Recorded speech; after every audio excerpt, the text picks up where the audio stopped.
Fala aí galera, sejam bem-vindos a mais um vídeo do Primeira Trave aqui no YouTube, certo? Dessa vez vamos falar sobre o empate entre Santos e Corinthians pelo placar de 1-1, jogo válido pelo Campeonato Paulista, o segundo clássico de ambas as equipes, né? Segundo jogo de mais alto nível aí referente ao adversário na temporada, no caso do Corinthians, segundo consecutivo, porque teve empate contra o São Paulo no fim de semana, 2 empates pelo mesmo placar, inclusive.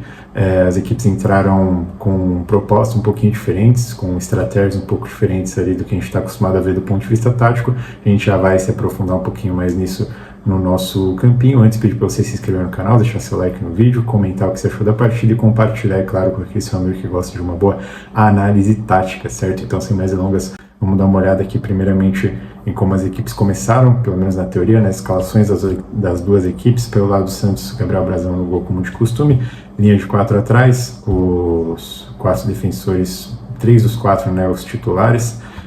Tem o Vinícius Lira aqui pelo lado esquerdo, que provavelmente vai ter uma minutagem um pouquinho maior por conta da saída do Souza, então foi interessante ver ele desempenhando aqui como titular num jogo grande. Vai ser interessante acompanhar esse desenvolvimento dele. João Schmidt e William Arão, a dupla de volantes, e que a gente já chega numa questão interessante de se observar também, né, que na reta final da temporada passada o Vojvoda variou um pouco entre jogar com 3 volantes no meio de campo e 3 jogadores de ataque, e jogar da forma como jogou aqui, né, com 2 volantes, 3 homens de frente ali da trave centroavante, que foi o caso dessa vez. O Zé Rafael começou o jogo no banco. Começo de temporada também, um jogador um pouco mais veterano, fisicamente falando, é importante fazer esse rodízio, por mais que tecnicamente eu acho que o Zé Rafael tenha feito falta para esse time. No momento que ele entra, dá para ver claramente que ele faz uma diferença boa ali a favor da equipe santista, mas a gente já vai se aprofundar um pouquinho mais nisso. Dessa vez a gente costumava ver, né, o Laser pelo meio e o Barreal aberto, mas dessa vez a gente teve o Laser um pouquinho mais da direita para o meio, ou do meio para a direita, dá para se dizer assim, e o Barreal com essa liberdade maior de flutuar, de aparecer aqui pelo meio, de se aproximar dos volantes para ajudar ali na parte de orquestrar a saída de bola. Não acho que deu muito certo. Acho que o Barreal é um bom jogador sim, um jogador de boa capacidade técnica, mas que não está muito acostumado a fazer esse papel, e de fato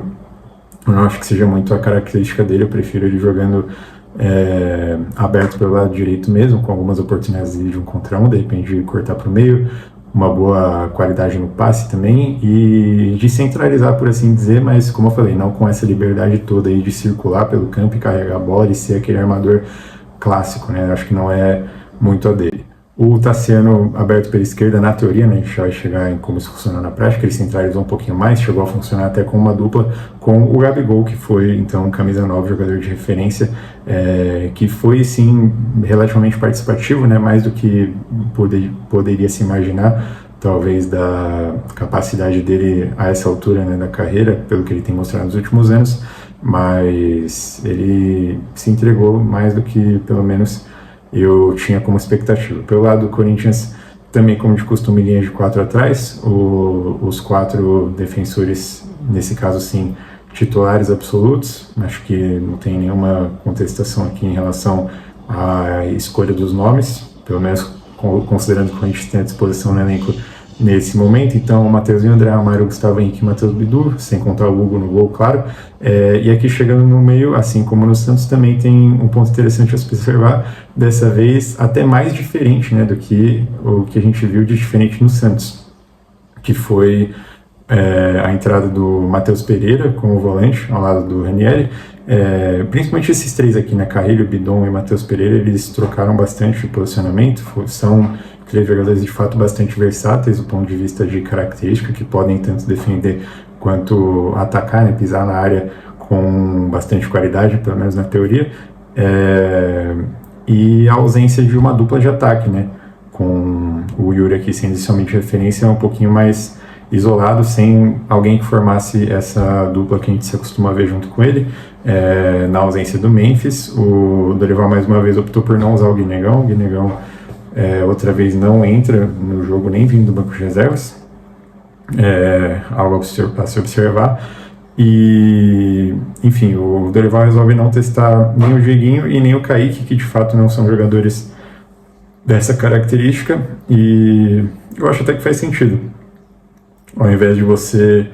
tentar forçar alguém que nessa dupla de ataque com o Yuri, que não esteja apto ou não esteja acostumado a fazer esse papel de um jogador mais de referência, por mais que, claro, né, o Yuri, assim como o Memphis, quando joga, sejam caras que saiam da referência, que puxem marcação, que participem do jogo de uma forma bastante associativa, isso também exige, claro, capacidade de fazer pivôs e capacidade física para jogar num contra um contra os zagueiros. Então, você não tendo esse cara à disposição e, claro, considerando, né, que o Dorival tenha tomado a decisão de não aproveitar o Guinegão, faz sentido que ele reforçasse esse meio campo com jogadores, nesse caso aqui, né, o André, o Bidon e até o próprio Carrilho, que pisassem bastante na área e conseguissem entregar essa combatividade do ponto de vista físico, não só com a bola no pé do ataque, mas também na parte da recomposição e para defender, inclusive, a saída de bola, né, do próprio time do Santos. Eles foram importantes fechando por aqui, fechando o meio espaço, por exemplo, auxiliando também os laterais, né, na marcação mais aberta quando o Santos atacava pelos lados. Então foi uma decisão até que acertada do Dorival, na minha opinião. Como eu sempre digo, né, para muitas das coisas que a gente tem visto nesse começo da temporada, ainda não é algo que dá para a gente cravar que venha a se tornar padrão ou que venha a se tornar parte do repertório dos trabalhos dos técnicos, mas é interessante a gente ver esses testes aí acontecendo, sendo feitos, para que possam se tornar, quem sabe, eventualmente, opções fixas para o decorrer da temporada. Vou começar falando do ponto de vista tático sobre a equipe do Corinthians. A posse de bola ficou um pouquinho dividida, né, mas o Corinthians controlou, de forma geral, com e sem a bola, o jogo em todo o primeiro tempo e na maior parte do segundo tempo também, até mais ou menos ali os 25, 30 minutos, quando acontecem substituições. A maioria das substituições, né, da partida do jogo muda bastante, mas até lá o Corinthians controlava bem o jogo. Tinha, como eu falei, no André e no Bidon, caras que reforçavam bastante essa marcação no meio campo. O Santos teve muita dificuldade na saída de bola, tanto com o Arão, né, que carregava bastante, se aproximava bastante dos zagueiros, quanto também com o João Schmidt. Aqui na frente, o Laser era um cara que centralizava bastante, então, de fato, assim, ele acabava desempenhando como um meia da direita para dentro. Só que, como eu falei, quem foi esse cara de maior articulação e de maior capacidade, não é a palavra, né, mas de maior papel, digamos, uma responsabilidade na parte da armação foi o Barreal, tanto que ele chegava a recuar aqui entre os volantes, perto dos zagueiros, e isso dava, né, abrir o campo para que os laterais avançassem bastante, tanto o Vinícius Lira quanto o Igor Vinícius, e o próprio Zé Rivaldo era um cara que aparecia bastante por aqui também, como aquela espécie de zagueiro livre, né, pelo menos na teoria. Ele não fez um bom jogo, falhou bastante, cometeu o pênalti inclusive, mas na teoria ele era um cara também destinado a ser participativo nesse papel. Como eu falei, o Tassiano aqui centralizando, ficava próximo do Gabigol, chegava a formar uma dupla de ataque. O Tassiano que hoje é um cara mais utilizado, né, como alguém de referência, muito mais do que um meio, um ponta ou qualquer coisa que ele já tenha feito diferente disso em outros momentos da carreira. E o Santos basicamente tentou atacar dessa forma, só que o Corinthians sempre foi muito sólido na defesa, como falei, com o meio campo bastante preenchido para defender esse volume aqui causado por todos esses jogadores, o Laser, o Barreal, o Tassiano, o Gabigol quando ele recuava também, os zagueiros defenderam bem essas tentativas dele de participar do jogo. E enfim, o Corinthians também conseguiu manter essa solidez e, além disso, também sair bem em transições, inclusive com o próprio Yuri Alberto, que, por mais que tenha perdido o pênalti, na minha opinião, teve um grande desempenho. Fez o gol depois, é verdade, o que amenizou um pouco, né, a crítica por parte da torcida, mas claro que mesmo se não tivesse feito o gol, eu não chegaria aqui e limitaria a atuação dele a um momento específico do pênalti perdido, por mais que seja, claro, uma parte importante do jogo e tal, mas só que a partida, né, o desenrolar das atuações é muito mais do que um lance específico. E o Roberto de fato foi bem, inclusive no lance que ele sofre o pênalti, no lance que ele faz o gol também, quando ele finaliza, antes da bola sobrar no Matheus Pereira e voltar para ele fazer o gol. Ele faz uma ótima jogada também, e sempre nessa questão da transição de contra-ataque do Corinthians, da arrancada dele, de vencer os zagueiros tanto física quanto tecnicamente, no sentido de controlar a bola, quanto também na velocidade. Ele sobrou bastante para cima da defesa do Santos, teve um bom desempenho e fez o gol, né, além de tudo, o que pode dar uma moral para ele e ser importante para a sequência dele da temporada. Ele que não encerrou 2025,